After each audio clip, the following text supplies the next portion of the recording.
The following is an excerpt from the New York Times, an obituary dated October 29th, 1863, and is for one William Wilkins Disosway.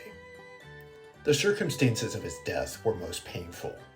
On the afternoon of October 13th, Lieutenant Disosway was coming out of his quarters in Williamsburg when a man named Boyle, one of the provost's guard, but who had been relieved of provost duty for drunkenness the day previous, rushed into the yard.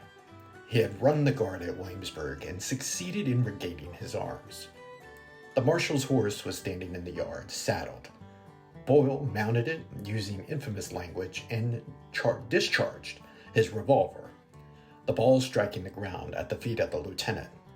Several of the guard raised their pistols to kill him, but were deterred by the deceased, who at the same time ordered him under arrest.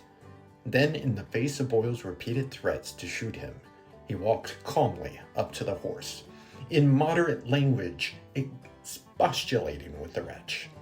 Boyle dismounted, but the moment the lieutenant laid his hand on the horse's bit, he fired. The fatal ball entered the half-open mouth of the fearless youth and passed out at the back of his neck. He fell into the arms of his faithful body servant, saying only, "Ike, I'm shot," and he died within an hour. Lieutenant Disosway's orderly rushed after the murderer, who had fled, snapped 4 caps at him, and finally overtaking him, knocked him down with the butt of his pistol. At the time of the murder, Boyle was slightly intoxicated. He was taken to nearby Fort Magruder, where he had been confined before for drawing his revolver upon an officer.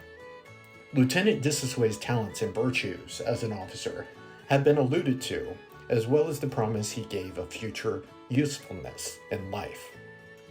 To the sacred grief of the stricken ones at home, no reference may be made. Those only who, like them, have laid in the dust an only son and brother may know the extent and intensity of their loss, a loss irreparable, though softened by the memory of his bravery, forbearance, and stainless honor.